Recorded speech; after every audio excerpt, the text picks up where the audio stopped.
payments for MLS. So you guys are aware that, anybody that has joined us, in 2024 or before, there are no office fees. There's no desk fees that you have to worry about with LJ, but you do have to worry about your MLS fees.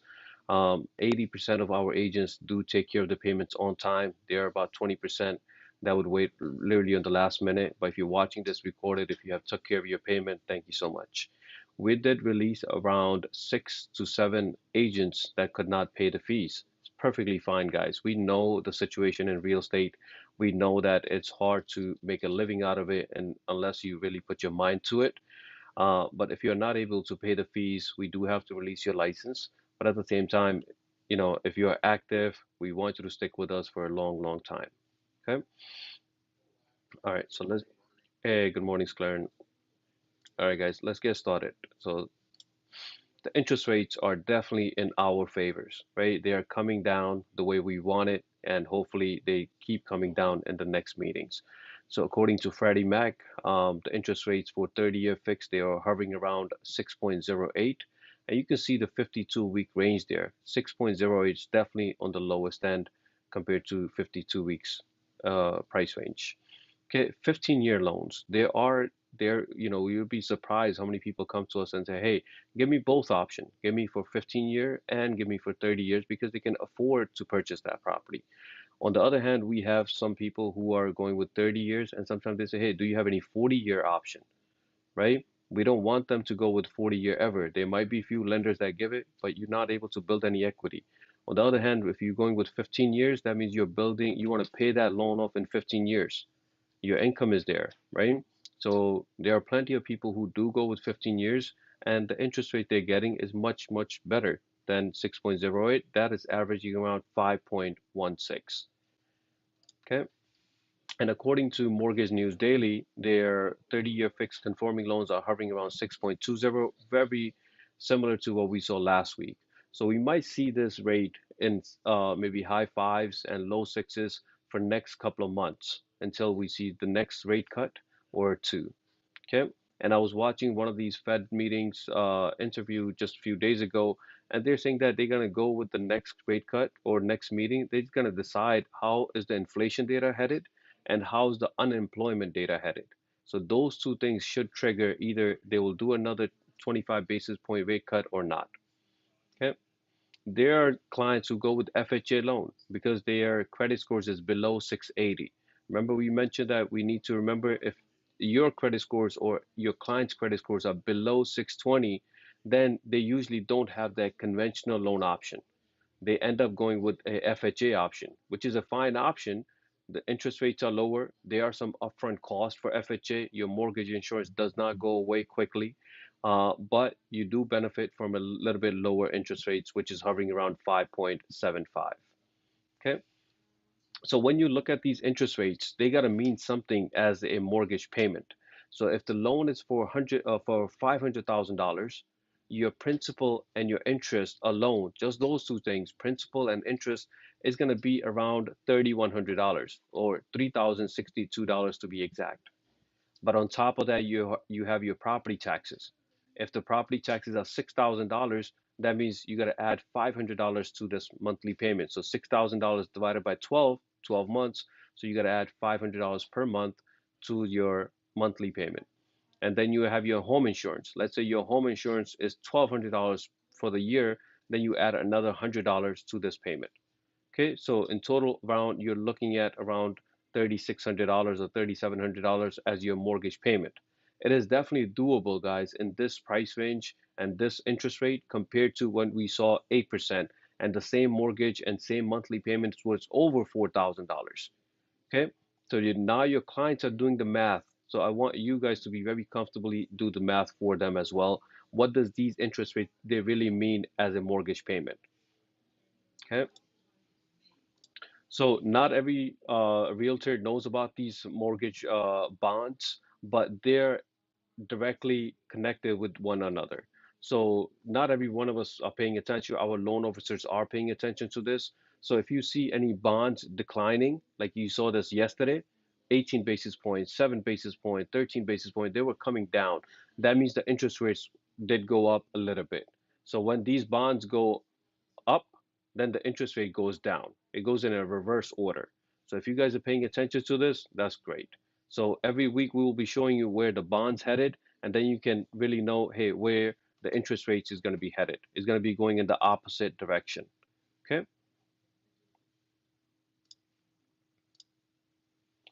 So, a couple of articles that grabbed these headlines from Google News and other sources that rates fall to 2-year low. And that is a really good news. That is something that you can tell your clients, hey, have you been waiting for the interest rates to come down? Well, guess what? They already came down to 2-year low already. What else are you waiting for? Do you want them to come in maybe 5.5? But guess what? You're going to have more competition by then. This is the right time to buy as long as we can go ahead and find you the right property in the neighborhood that you want to be in, and let's make that deal so you can go ahead and start building equity from day one. Okay? So some people say, hey, even though on weekly basis we're not seeing the biggest change, but when we're looking at it on a 2-year level, we're definitely on the lowest end. Okay? So housing affordability improves. It's just a given, right? Nothing changes from your income, your down payment, but the interest rates come down, and that helps you with affordability. That boosts your home buyers prospects as well. So if you have leads in KV Core, if you have your leads on your Google Sheet, I don't care which software you want to use. Some of us are just have those our clients in Stratus. It's perfectly fine. We just wanted you to guys know that those same clients might be looking to purchase a house right now, and you want to be that connector. Okay. And Fed rate cut brings fresh optimism to real estate sector as well. So if you see a commercial, you have investors, you want to be in those type of deals as well. We have few agents who are doing commercial real estate transactions, and we want more of that, right? Those clients that you're working with as commercial investors, those are usually very strong candidates. They're not wasting your time. They're not, but they're trying to grow their business. So you want to be part of those deals. This is a real example from one of our files that we're closing soon. Their annual income was $124,000. Down payment, they paid down around $103,000. And the monthly debt, look, it was only $40. We were surprised when we saw the a credit pull. But the client said, hey, I've been preparing to buy a house for the last 2 years. Right? Same scenario. They were just waiting for the interest rates to come down. They did, and now they went under contract about a month ago, and now we're going to be closing this deal soon. Right? So you want to prepare your clients. Hey, monthly debt makes a huge difference. If you are trying to buy a house and then you end up buying a nice fancy car, that will crush your affordability when it comes to your buying the house because now you have new debt. So you want to educate your clients. Hey, you want to make sure that I'm showing you the houses right now. We're not too sure when you're going to buy it, but make sure your debt is on the lowest end. No extra expenses that is needed because you're trying to buy a huge property or a big loan amount that's going to be a huge responsibility for you.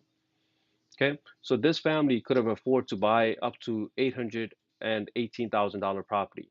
They ended up finding a property that was 750 and their monthly payment was below $5,000 and they were very comfortable with that. Okay, so people who have not done many deals this year, you're not alone.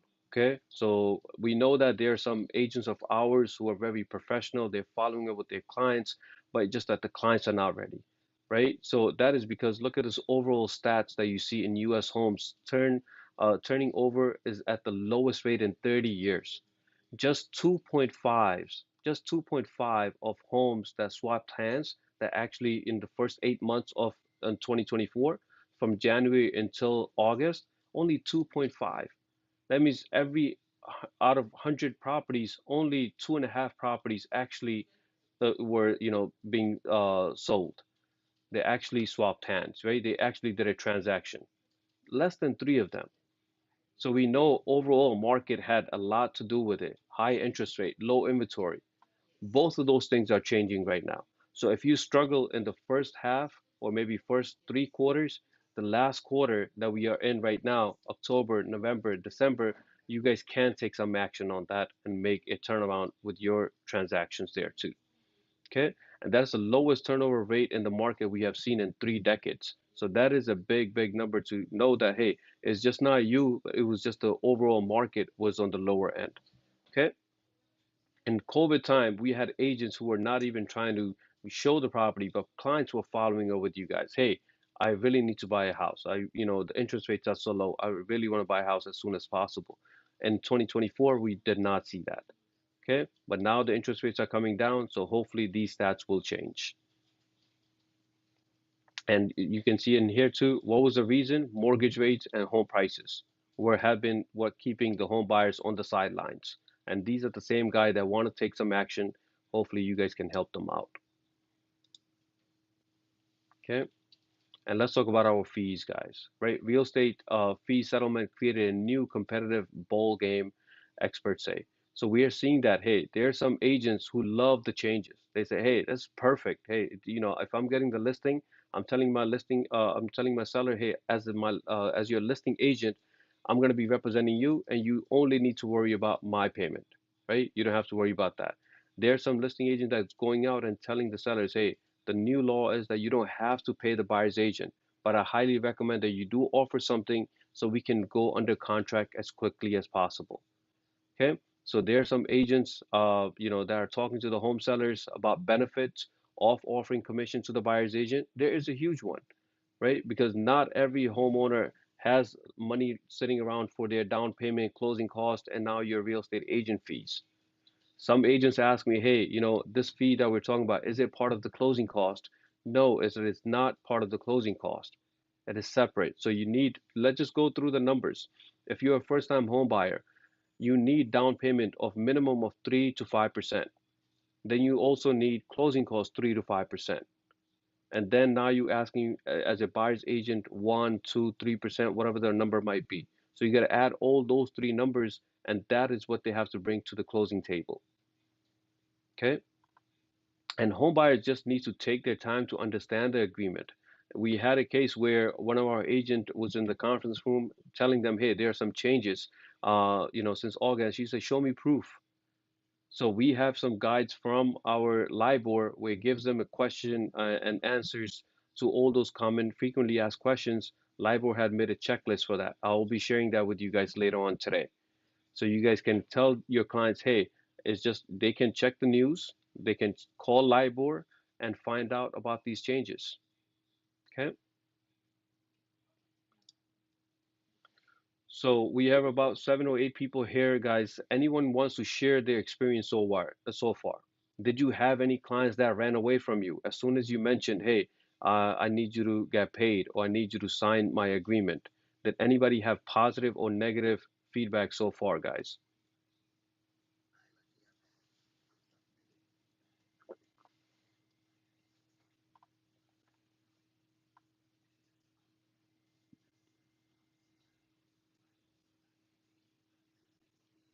Yeah, so they just go. So they need to. So that same client, Sclaren, they might go to another agent, and when he hears the same thing, and then he's gonna say, "No, Sclaren was right.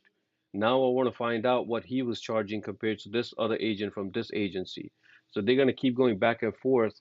Maybe that same client might go to at least two or three different other agents just to verify, right? So you do want to, I think you're doing the right part. You're telling them, hey, here's the sources, here's LIBOR, here's whatever documentation that you're giving them. You're giving them maybe New York Times or Wall Street Journal articles that you see there. We want to be able to share all those with them. Anyone else?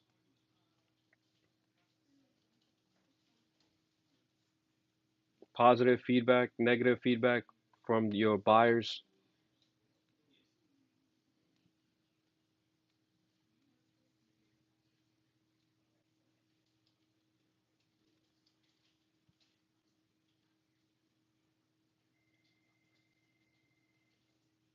Mm. So how would you show them though? I mean, they would not sign any agreement with you at all?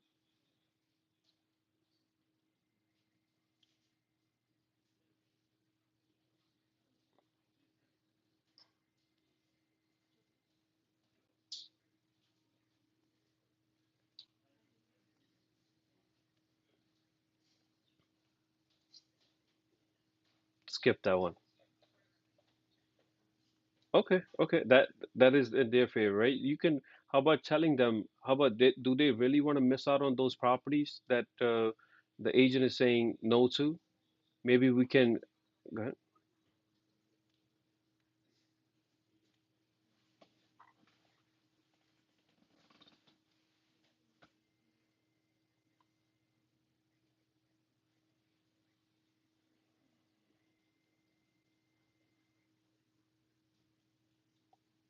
So how about just the approach, right? Maybe this is an open discussion, guys, that anybody can comment. Is like maybe telling them, hey, let's say, what is the price range that they're looking at? Is it single family, two family? What's the price range?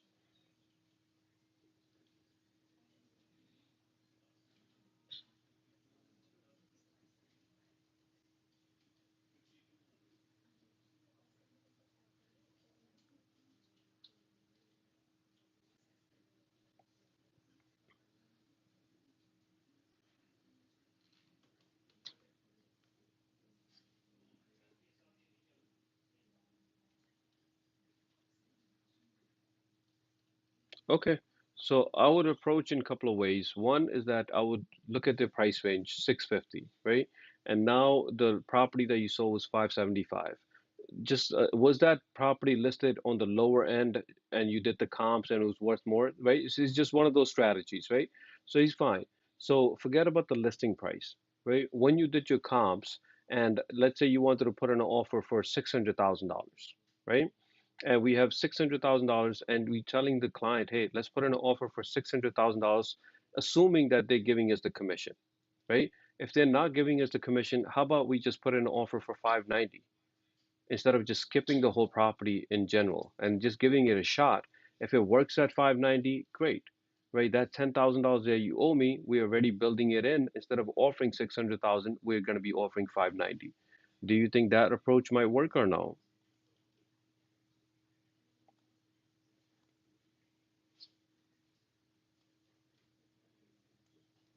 Mm-hmm. Correct, correct, correct,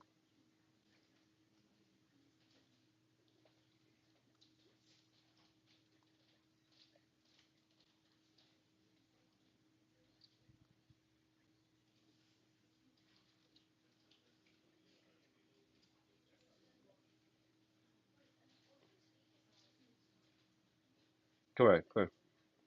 Sure.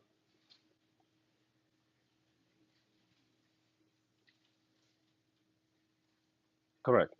Correct. And for many, many years, right? And it was just a norm. So like, not to pay our agents and not being loyal to our agents. But I think the same client eventually, just like how Sclaren gave that example, they're going to be running around and then realize, oh my God, this person was correct. So as a realtor, so that was just one example that you have. Maybe obviously you're going to be working with many, many other any other clients, and you just want to tell them same thing. Hey, if you're not able to pay, I understand. There are people who are struggling when they see the closing cost. Hey, I was not aware of the closing cost and I really had to squeeze all the funds just to get my closing cost. So you have to tell them, hey, it's perfectly fine that if you don't want to pay me or if you cannot pay me. I do need the agreement signed, right? And I'm going to try my best to get the commission from that side.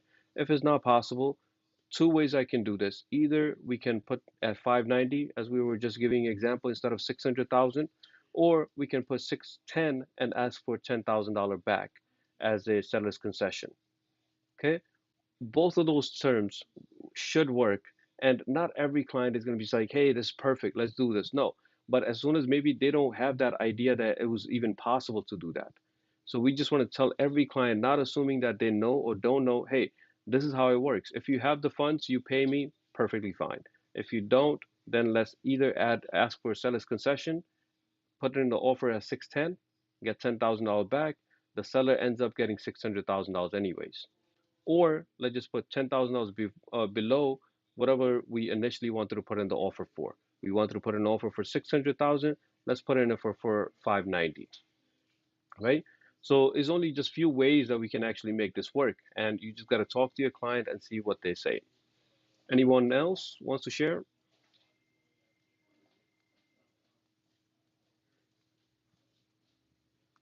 All right. So thank you guys for that, right? So first is your presentation, guys. There, we have new agents that come in. I'm starting off with the buyer's presentation right now. But I highly recommend that even if you're watching this later and if you're live right now, anybody that needs me to go over the buyer's presentation and do a role play, I'll be the buyer, you'll be the agent, and you're going through the whole 9 yards with me, what it really takes to buy a house. And, we can improve on things, we can take out a couple of things, we can modify it to make it better, right? And we don't want you to be reading anything when you're talking to your clients, right? We want you to be telling them and be very sharp about it. Hey, this is what it is. This is the steps, this is the budget, this is that. Whatever we have 20 steps there, you want to be able to go like in as like we said very smoothly. So you want them to be like, hey, ask me any questions. I have no problem, right? But if you're scared of those questions, then you're going to be nervous and you're not going to be able to help them out. So let's practice that beforehand. So buyer's presentation, it's a must. I don't care if the client doesn't want to work with you, but as long as you're telling them, hey, I have a buyer's presentation, let me just spend 20 to 30 minutes with you going over the process. If you want to stick with me, great. If not, that's perfectly fine too. But just give me a chance, come to the office, and let's go over the buyer's presentation. After you went through that, next you should have your forms ready there and then. Not I'm going to email you later or just have them there. If they say, hey, you can email me, then it's secondary. But just assume that they are ready to sign right there and then for you. Okay? So buyer's representation agreement, some of our agents say, hey, the client wants me to start sending them properties, but they don't want to sign this agreement. I'm okay with that. The law says that before we start showing them the property, then we need this agreement. If they're just telling you, hey, I want to be in South Ocean Park, I'm looking for a single family, 40 by 100 lot size, I want to do a flip, right? I want to convert that single family to two family. He gave me or she gave me enough information to put in KV Core and start sending them links. As soon as he or she says, hey, I want to see this property, hey, I need this agreement signed that we talked about at our buyer's presentation so I can start showing the properties. Okay. So first we have your buyer's presentation, and we're not gonna go through all of it. I just want to, pinpoint our key points that are in there. One is that this agreement is exclusive. That means that person cannot work with anyone else besides you, and you can take legal actions if they do that. Okay, if they go with another agent, you can literally take legal action for your commission, and this is going to be exclusively just working with you. So this is the point where we said, hey, how many times, Rupinder, we had this conversation, that hey, you're working so hard with your client, and on the last minute they're going behind your back and they're trying to do something. I had another case with Mahadia just a few days ago where she's a listing agent and the buyers are trying to do something where they're trying to cut her off from the listing and going directly to the seller, right? Because they have known each other for, from the previously. So the point is that if you have your agreement, you are bound to get your commission. So it's that important. So you have to tell them that this is an exclusive agreement. We can keep it as short as you want, but just know that whatever time frame we have agreed to, that you cannot work with anyone else. Okay, you have to disclose that. Next is your fees. When you see this broker fee, at first it tells you that, hey, it is not set by law, it's not fixed, and everything is negotiable. We were sitting in the conference room where one of the agents said from another agency that, hey, 2% is standard. I told them we cannot say that. We cannot say 2% or any percent is standard. It's not. Everything's negotiable. So in your fee here, where you see the X mark, this is you put in the percentage that you guys are agreeing on. Okay? Everything else, you're not doing a rental lease or anything like that, you can leave that blank. So just have your percentage there. Okay. Then is that just as we mentioned, Rupinder, with your example there, is that we can ask upon your request, buyer, that we can every time that I'm showing you the property, I'm going to ask the listing agent, hey, is the property available? And what is the commission percentage that you guys offering? Right? I'm going to try to get that, hey, seller's payment through the offer. So it got to be a request from from the agent. We did this yesterday. It's the listing agent said, hey, we're not offering anything. Then we told them, hey, our offer is really strong. We have other um, a property that we can put in the offer for, but my client really likes your property, and could you please ask the seller? It's a $1.5 million deal that we definitely need to get paid something from the seller side. The guy took maybe a few hours, called us back and said, hey, the seller is willing to pay you guys 1%. That's $15,000, guys. So that 30-second conversation can turn into thousands of dollars in your commission. You just got to talk to it. If they tell you it's 1% and you really want 1.5, it's all negotiable too. So you got to make sure that you're comfortable talking to the listing agent. Hey, is the property available? And what is the commission percentage that you guys are offering? Okay. And this is super important where you see section D here. Let's say your agreement ends, but you show them the property today and the agreement ends today. And now you're not into that agreement, right? The buyer can directly go with the listing agent or go with another agent and you lose out on your commission. So section D here tells you if the buyer purchases the property that the broker showed them within how many days do you want? I put in 15 as an example, but it's all up to you. Do you want to put 3 days, 7 days, 2 days, whatever you agree? Okay, that means your agreement has ended, but you showed them few properties the day before, 2 days before, right? When your agreement was in effect, but now it ended. Do you still, your client still should owe you that commission because you're the one who showed them the property. So make sure that you have some number in section D there. Okay.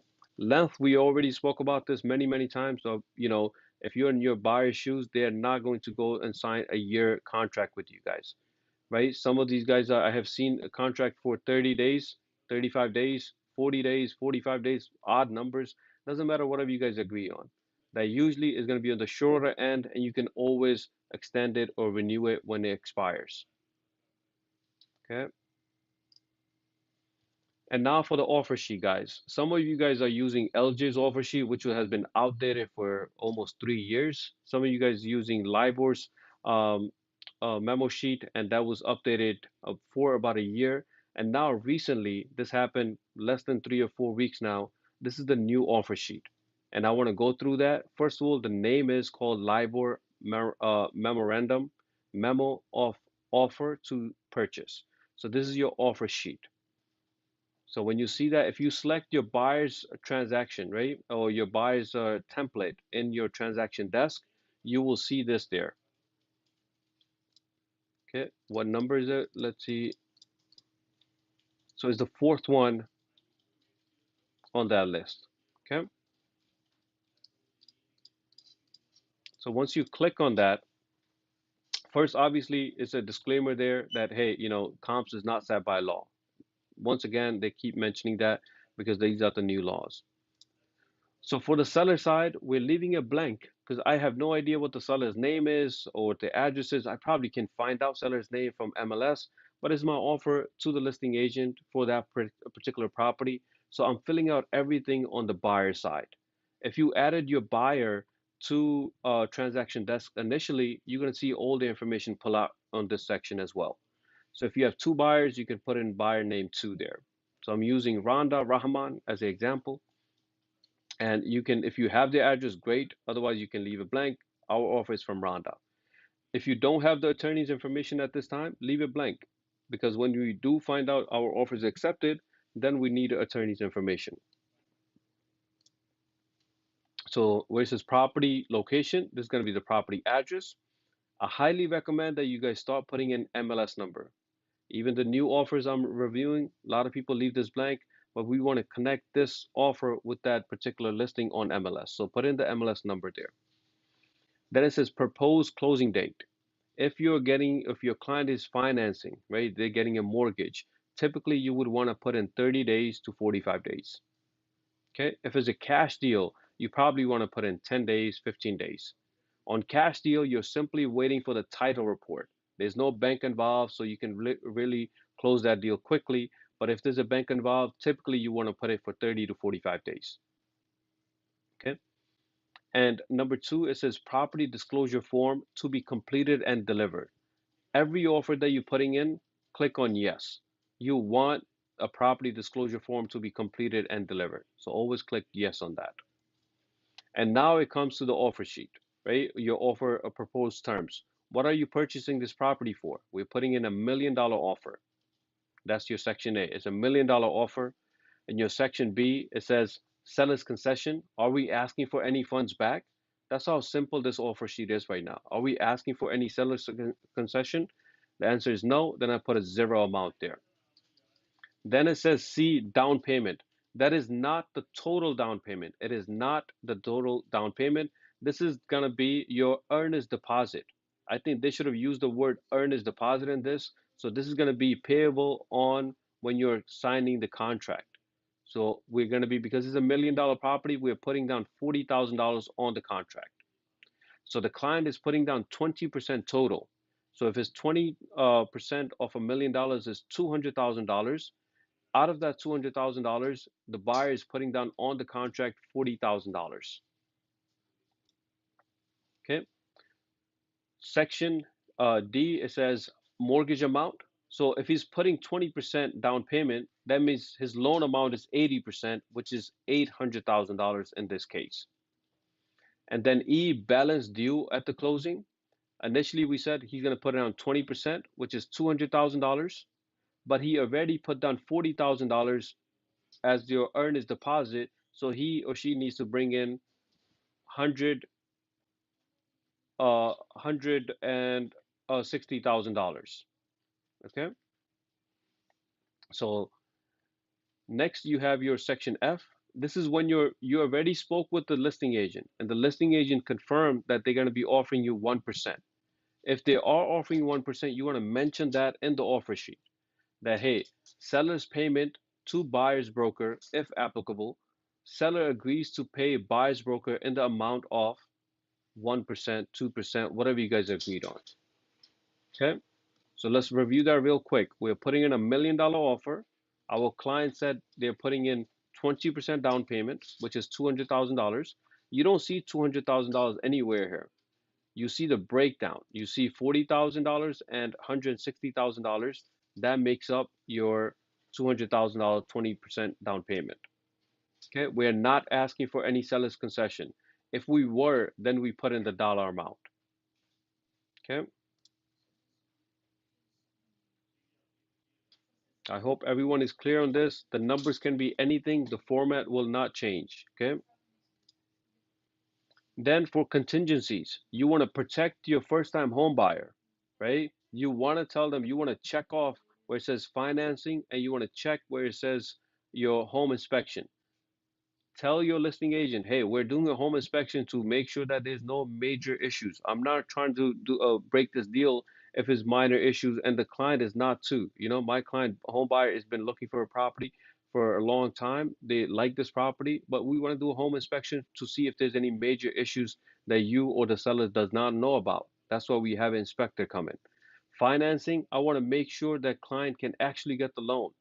We don't want to jeopardize this $40,000 that we put in there because the loan officer didn't check everything. We want to make sure that my client can actually get financing for this property. Okay. Letter H, it says financing type. I'm doing a 30-year mortgage. I'm doing a 15-year mortgage. Is a cash deal, whatever your financing type might be. Okay. Then is your personal property. Anything that you, the seller and the buyer has agreed to include, right? It could be the appliances. Sometimes it's listed on MLS, so you guys can relist it here. These are the things that should be included when we're selling the property. And then you want to exclude anything that's fixture there, usually should stay there. But if the seller said, hey, no, I'm taking this, I'm taking that with me, and sellers and the buyers have agreed to it, then put it in here. These are the things to exclude. Okay. So this is the offer letter. This is acknowledgement of receipt. So first, your purchaser would sign. You know how we're asking the listing agent, oh, could we get a confirmation that the seller actually review this offer? So the seller can sign and send it back to you guys. But the most important signature is for your purchaser, which is your buyer. Okay. So when you're emailing the listing agent, guys, always include the following. In the subject line, put in the offer, the word offer, put in the property address so they know which offer is for which property. Right next to that, if you want to mention anything for LJ, your name, buyer's name, doesn't matter. Just put in the word offer, property address, or even the offer price, right? So they clearly know which offer is this for. And then you want to attach your offer letter. You want to attach your pre-approval letter. And if it's a cash deal, you want to add proof of funds. Okay. You should always call the loan officer for that, whoever has that pre-approval from, right? If your buyer has a pre-approval from this bank, Chase Bank, TD Bank, or with LJ, you're gonna call us and say, hey, I'm about to put in an offer. I see this pre-approval letter, but I just want to make sure the client is still good. I don't know if the pre-approval is 3 months old, 5 months old. I just want to make sure that we're putting an offer that you're aware we're about to put in an offer for him.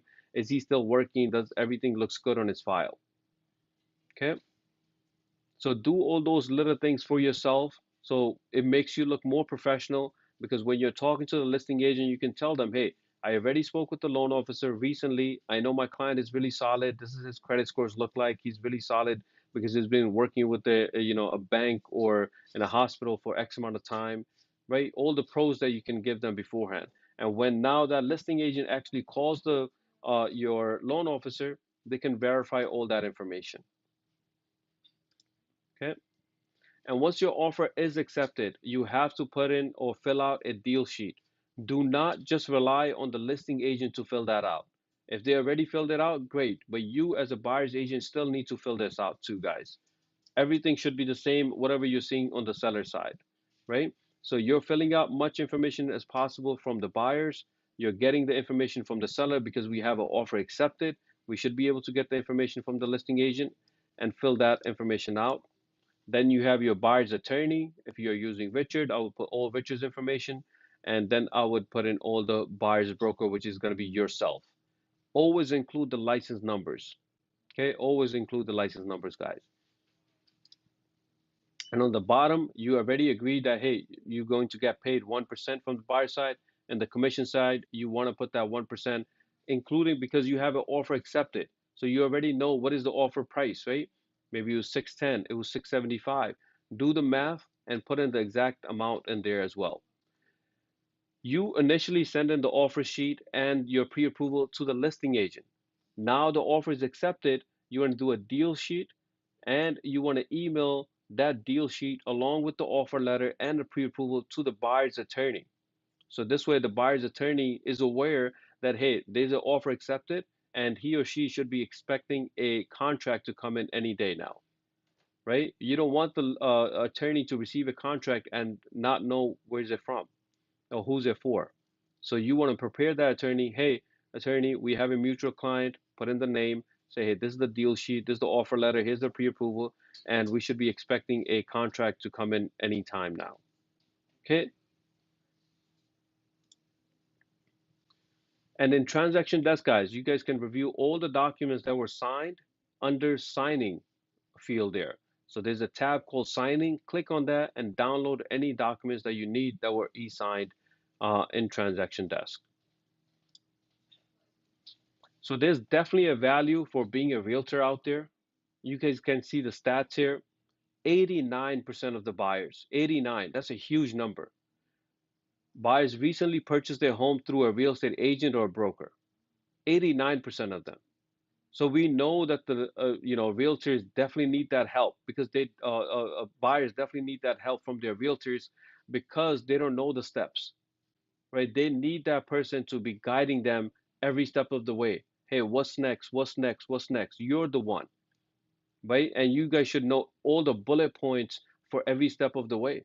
If we're talking about bank appraisal, you need to know everything about bank appraisals. If we're talking about title company, we need to know about everything about title company, what is really involved, and all the common questions that your buyers might ask you, right? Why 89%? We know as human beings, right? If we only gonna use a person if we really need them. If we can do it ourselves, just Googling things and using ChatGPT, then probably the stats will be the other way around. Maybe only 11% would be using a realtor. But as of right now, 89% of the buyers are using a realtor to do a deal because they need that help. And we want you to be that helper. Okay. Next, guys, we have few agents who are working with short sale foreclosures. I want to give a shout out to Damian, who's coming up to and saying, "Hey, if you have any next short sale, give it to me. I got it. I know how to follow with banks and all that." So, if you any client or if you have dealt with short sales or foreclosures and you want those type of leads from us, please do ask. So, this is a foreclosure that just came on the market on Hempstead. It looks like it's completely vacant and I'm pretty sure it's going to be gone in no time. It just came on the market. So keep an eye on this. That's number one. Second is that send it to your clients if you have investors in KB Core. Anybody that say, hey, I'm trying to look for a flip, this is a good flip. It's listed for 385 here in Hempstead.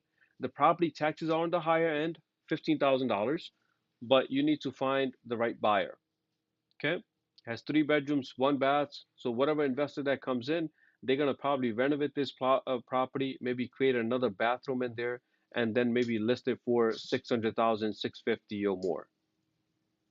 Okay, so if this investor might be able to get some price quotes from different contractors. So if it's a contractors, you want to tell them, hey, find out what we really need. Every property that you're seeing, right, you're showing some property don't need a lot of work, and some properties needs gut renovation, meaning they need to be taken down and it's going to start all over again. And some of them are very minor. They need to create a list of all the needs and goals for your contractor bids. Should you rely on one person? Absolutely not. As we mentioned with everything else we do here, your client should be going with at least 2 or 3 different contractors and say, hey, we need to, for you to put in a bid, basically give me an estimate from at least 3 different general contractors, right? So with 3 different price quotes, you can clearly see, hey, cheapest is not the best one either, guys. We all know that. But just see what those contractors have to offer and then go from there. But there's a lot of opportunity when we're talking to investors because they give you multiple deals and they give they stick with you for a longer time because they're always looking to invest in more properties.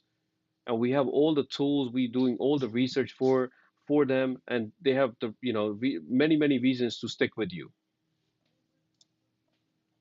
Okay. And when it comes to value for the property, as we mentioned earlier, there will be some properties that are listed way below market price to grab more attention, more buyers, more offers, so to have a bidding war. But we have the right tools to determine your home's value. One is your location itself. Where is the property located, right? How are the property compared to recent property that were sold in your neighborhood? What are the characteristics of that particular home? And did you make any upgrades? We mentioned earlier that, hey, any renovations that you're doing is going to bring in some extra value because you're already renovating it, doing little upgrades, right? And how's the market overall? As we mentioned earlier, that this whole year, the market was not in the favors for the buyers because of high interest rates. But now those things should be changing. If that changes, the home value is going to go higher because there's going to be more demand for the same house. So when we're checking the tools, checking the value for a property, I know a lot of our agents are using RPR. If you don't have access to RPR, guys, let me know because that's part of your membership from MLS. So it is not a free service because you're already paying for the MLS. So use RPR as a very powerful tool to do all your research. So that's number one. Number two, you have your geodata. Geodata, you can actually do, get a valuation in one shot. So I think about 50% of our agents are using Atom or Geodata there. Very few of our agents are sending us a message, as I'm mentioning at every meeting now. Every time you're about to put in an offer, guys, send us a message with your property address. Either myself or Jas or our assistant here, Sukman, she can actually do these comps for you guys within minutes, and I'll show you how fast they are. Okay? But with that, once you guys just provide us the address, like this agent here yesterday, I want to give a shout out to Sheldon. They came in yesterday. They say, hey, let's do some comps for this property. We did it within seconds. And the price that we see here is very realistic to what they were thinking. Okay. Now it just gives you the price, but it gives you all the active listings. So you don't even have to do more research on that. Anything that's nearby in less than a mile radius, you will see all the active listing on that same PDF file. Okay. How about recently sold? Same exact thing. We can compare top 10 recently sold properties compared to the one that we're doing the valuation for. Okay. So when you guys I shared this screenshot. This is from our agent Daljit, right? We want to give a shout out to him because every time he's putting an offer, he's one of those agents, and he tells me, "Hey, maybe I'm bothering you guys with this." I say, "Absolutely not. If we can help you guys out, why not?" So he says, "Good morning, Paji." That means brother, right? Good morning. I need an estimate on these two properties. He gave me two different properties in Brooklyn. He said, "I already sent them geodata estimate, but the client likes the one from the bank, right?" So he sent us the message at 10:13. 10:15, in 2 minutes, he got a reply back with two PDFs. So that is what we're trying to show you, that is super fast. We're not doing hard work for you guys. We just want to be that helping hand. Just send us the address. We'll give you evaluation and compare that to geodata and see how similar it is or not compared to your RPR. You have additional source to compare your data with. So this way, when you give this to your seller, to your buyer, they're confident in the offer that you're putting in because you're doing the research. Okay. So we have group messages with our assistant in Microsoft Teams. Just send us a message there. If you want to send a message in WhatsApp or regular text message, doesn't matter how you get it done. Just send us the address. I'm about to put in an offer. Tell me what the banks might think.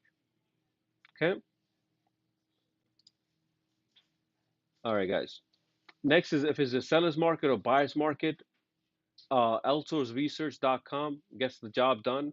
Every offer you're putting in, again, you should be doing the research.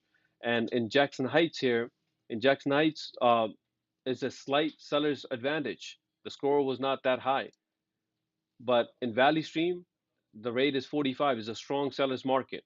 So your offer needs to be it depends on which market it is. If it's if it's in Jack's Knight, I probably not put in the highest offer. But if it's in Valley Stream, I probably have to make my offer a little bit more aggressive because I know it's a strong seller's market. Okay. So Eltos is the website. We shared the URL with you guys on the bottom here. You have to go directly to that website, click on run a report, and put in the address or zip code that you want to serve. Okay. Next, guys, I want to give a shout out to our agent Raj. He closed the deal on Bayshore. A lot of hard work from him. He was going. He's residence in Elmont. Obviously he comes to Queens, and then he was driving to Bayshore, showing them property. Did not give up on this client, and actually made this deal happen. One lesson to be learned: there were two buyers. One of the buyers did not have a photo ID when they were going to the closing table, right? So how are we going to do a closing if there's no photo ID, right? The title company needs to see that. They want to make sure that, hey, the person who's signing the documents actually is the person who's on the contract, right? And we want to make sure the valid ID is such a small thing to forget, right? Some of our agents have issues with telling them, hey, the down payment amounts, right? The at the closing table, the funds that you have to bring, all the closing steps, we have to go over them before the closing. Do not wait until the last minute to tell them. Having bringing a photo ID is such a small thing to say, but we gotta make sure that we actually say it. If they need certified checks, do not go to your bank to do a certified check on the last minute. Some of these big checks, some of them are 100,000, 200, $300,000, and the banks take their sweet time just to get it done, right? So make sure that they're going in a few hours earlier and getting everything in order before the closing. Okay. So we have a new listing here by Mr. Ansari Ali here. Listed is a co-op listed for 260. It is 2 bedrooms, 1 bath in Queens Village, guys. So please reach out to Mr. Ali if you have any clients for this. We have another one by Carl's, also in Queens Village, listed for 849. It has 5 bedrooms, 2.5 baths, 35 by 100 lot size. I'm pretty sure he's going to be going under contract fairly quickly. If you have a client, please reach out to Carl's with that number. Okay. So our loan officers are definitely there to help you guys out, guys. We have many, many different programs for your FHA, for your conventional, for your non-QM, which includes bank statement loans. If you're a first-time home buyer, we have, special programs for you guys. If it's a small business owner, we have programs for you guys, right? So your clients have many, many options. So maybe if they're already working with another loan officer, perfectly fine. Work with them and tell them to compare whatever the rates they're getting in the terms with LJ and see what we have to offer and see how fast we can close a deal compared to other lenders out there, right? Where initially I never mentioned these things to you guys because we were just getting started. And now we have closed hundreds of loans applications already, and we have the data. If we're closing, deals and we're getting clear to close on average of 21 days, who wouldn't want to use us, right? If we are being very transparent with all our clients from day one, there's nothing hidden from us, right? Especially when it comes to loan options. We want to be very transparent with your clients and say, hey, these are the options you have, right? And let them choose. So just have them come in at least once to see what we have to offer, and then you see how fast we can close a deal. Okay. And some of you guys are hesitate to call me. Is this a good time to call Lucky, right? Should I message him? Maybe he's doing a lot of other things. Is he busy? Absolutely not, guys. Not for you guys. We have about 60 plus agents. I'm not working with any clients out there. It's been many years now. I'm here for you guys. I'm here for the loan officers. I'm here for the real estate agents, just to help you guys that are any way and form. Always thinking about improving the software. Right? We're already using the top-notch software. You just got to use it. But when it's you want to connect with me, you want to come in for the office just to say hi, you want to go over any small thing. There are no stupid questions, guys. There's no everything that we do here. We want you to be a professional because end of the day you're representing us when you're dealing with any client out there, right? When they see our logo, I just want to make sure that they're feeling comfortable that hey, this person can help me out. But if you need that helping hand, out of 60 agents, it's going to be hard for me to know who needs what help at what point, right? You want to talk about our office leads, you want to come to the office anytime. You have my calendar, you have my phone number. Just call, text, send a message in Teams at any time you guys like. Okay. And just remember the key to closing deals is building relationships, right? So the key to closing deals is building relationships. You want to focus on people and the sales will follow. You want to focus on your particular client. Hey, I have this client, Bob. Bob needs to find a property as soon as possible, and I want to go ahead and find a property for him, as soon as possible. I have all the right tools. So you want to focus on the people. You want to give them much value as possible. Not everybody's loyal in New York. We know that. But we don't have to be part of that, right? Just focus on your clients that's sticking with you and the sales will follow. Okay? And if you're not showing property, guys, you're not closing deals, right? It's just a hard truth. If you're not showing, if you did not show in last 7 days, if you have not showed a property in last 30 days, if you have not showed a property in last 90 days, guarantee you is not going to happen anytime soon until you make that change. You're the one you have to say, hey, I'm ready to make that change. I want to make sure that I'm showing my clients properties on a regular basis so I can close deals, right? We have few agents who are go in panic mode when they're not under contract, right? Because they know if you're under contract today, that money that you're going to get or that commission that you're going to get is not going to come in for until that deal closes. So you work on your pipeline and start getting more people that are serious to show them the properties, show them on a regular basis. Anything new comes up, you want to be the first one to show. Okay, that'll do it from my end, guys. Any questions, comments, feedback, all ears for you guys.